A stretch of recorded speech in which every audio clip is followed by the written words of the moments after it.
पूज्य शिक्षक शिक्षयित्री वृंद एवं सम्मुखरे उपस्थित थिबा मोर साना भाई और भौणी मानकु स्नेहर श्रद्धा जणाउछि।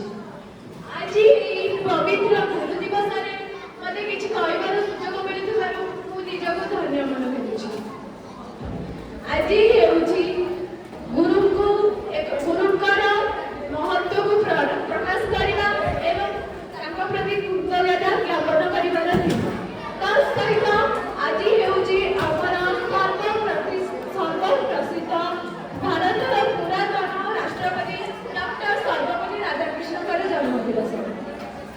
से एक श्रेष्ठ शिक्षक नथिले, से बरं श्रेष्ठ मानवतार सेवक थे।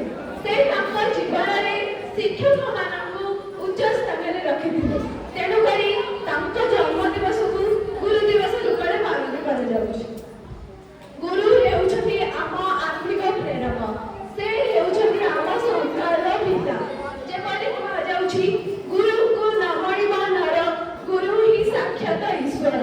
गुरु हेउछथि ब्रह्मा विष्णु महेश्वरଙ୍କ प्रतीक। से हेउछथि भगवान सदृश, से हेउछथि आम पिता मात्र सदृश।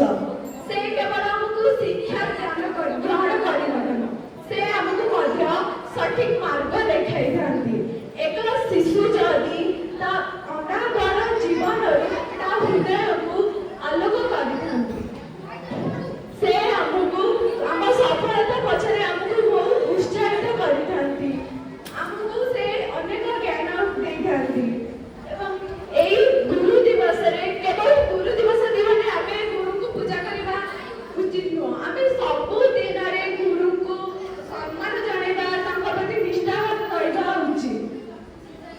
एक छात्र से गोटे छात्र जदि ता जीवन में एक सठिक स्थान में रही करछि ता पछरे गुरुकर अनेक हाथ रही। तेणु करी आमे एही दिन रे गुरुको प्रति श्रद्धा एवं कृतज्ञता ज्ञापन करबा उचित। एतिकी कहि मो वक्तव्य शेष करूछि। धन्यवाद।